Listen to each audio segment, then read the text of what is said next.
everyone, welcome back to the top 10 most awesome channel. For Putin, the conflict between Russia and Ukraine is about correcting an event 30 years ago that he believes never should have taken place. Is it true or a myth or just an excuse? Well, you will get a clear idea with this list of myth and facts about the Ukraine-Russia war.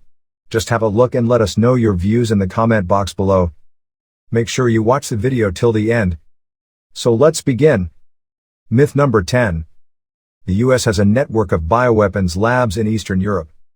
Fact, says the claims are based on a misrepresentation of the US Department of Defense's Biological Threat Reduction Program.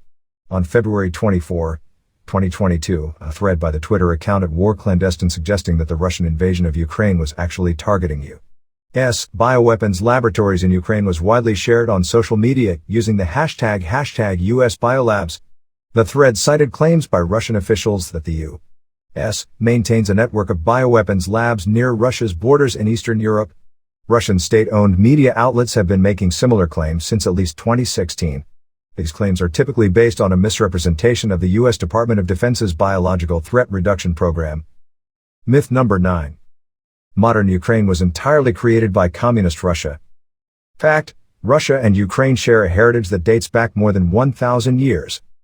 It's a complicated history. But I want to be clear that what's going on in Ukraine now is a brutal act of aggression with absolutely no justification, says Matthew Lino, an associate professor of history at the University of Rochester, who's an expert on Russian and Soviet history, Stalinist culture and politics, the history of mass media, and Soviet soldiers in World War II. While the history of the Ukrainian state probably cannot be traced back any earlier than 1918, Lino says to be clear, today Ukraine is a nation-state where polling in elections indicates that the vast majority of Ukrainians want to preserve their independence. Myth number 8. Ukraine and Ukrainian government officials are the aggressor in the Russia-Ukraine relationship. Fact, false statements from the Putin regime blame the victim, Ukraine, for Russia's aggression. Russia invaded Ukraine in 2014, occupies Crimea, controls armed forces in the Donbas, and has now amassed more than 100,000 troops on the border with Ukraine while President Putin threatens retaliatory military technical measures if his demands are not met. Myth number 7. The West is pushing Ukraine toward a conflict. Fact, Moscow instigated the current crisis by placing more than 100,000 troops on the border of Ukraine, with no similar military activity on the Ukrainian side of the border. Russian military and intelligence entities are targeting Ukraine with disinformation, attempting to paint Ukraine and Ukrainian government officials as the aggressor in the Russia-Ukraine relationship. The Russian government is trying to trick the world into believing Ukraine's behavior could provoke a global conflict and to convince Russian citizens of the need for Russian military action in Ukraine. Russia blames others for its own aggression, but it is Moscow's responsibility to end this crisis peacefully through de-escalation and diplomacy. Moscow invaded Ukraine in 2014, occupies Crimea, and continues to fuel conflict in eastern Ukraine. This follows a pattern of Russian behavior of undermining the sovereignty and territorial integrity of countries in the region, invading and occupying parts of Georgia in 2008, and failing to honor its 1999 commitment to withdraw its troops and munitions from Moldova, where they remain without the government's consent. Myth number 6. Russia's deployment of combat forces is a mere repositioning of troops on its own territory.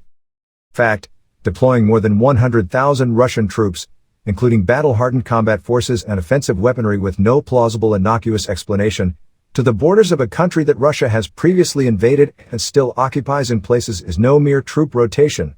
It is a clear, renewed Russian threat to Ukraine's sovereignty and territorial integrity. The buildup is paired with active disinformation measures designed to undermine confidence in the Ukrainian government and create a pretext for further Russian incursion. Myth number 5. Polish-speaking saboteurs attempted to bomb a chlorine plant in Donbas. Fact, the attack video was recorded days before it is alleged to have taken place. Also, no evidence of any such attack has been found. More interesting and amazing myths are yet to come which we are going to debunk. This video will help you have a correct knowledge and reasons behind the conflict. If you like our content, then do not forget to subscribe the channel and press the notification icon for latest posts. Myth number 4. The United States has planned chemical weapons attacks in the Donbas. Fact, the United States and Russia are parties to the Chemical Weapons Convention. In accordance with its obligations under that international agreement, the United States does not use chemical weapons. However, the Russian government has twice used chemical weapons in recent years to attack and attempt to assassinate opponents, including on foreign soil.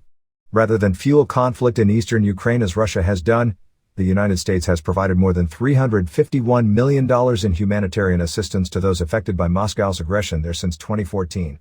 Russia is using statements from high-level officials as well as disinformation and propaganda outlets to intentionally spread outright falsehoods to attempt to create a pretext for military action. Myth number 3. Russia is defending ethnic Russians in Ukraine. Fact: there are no credible reports of any ethnic Russians or Russian speakers being under threat from the Ukrainian government. There are, however, credible reports that in Russia-occupied Crimea and in the Donbas, Ukrainians face suppression of their culture and national identity and live in an environment of severe repression and fear. In Crimea, Russia forces Ukrainians to assume Russian citizenship or lose their property, their access to healthcare, and their jobs. Those who peacefully express opposition to Russia's occupation or control face imprisonment on baseless grounds, police raids on their homes, officially sanctioned discrimination, and in some cases torture and other abuses. Religious and ethnic minorities are investigated and prosecuted as extremists and terrorists. Myth number 2. NATO has plotted against Russia since the end of the Cold War, encircled Russia with forces, broken supposed promises not to enlarge, and threatened Russia's security with the prospect of Ukrainian membership in the alliance.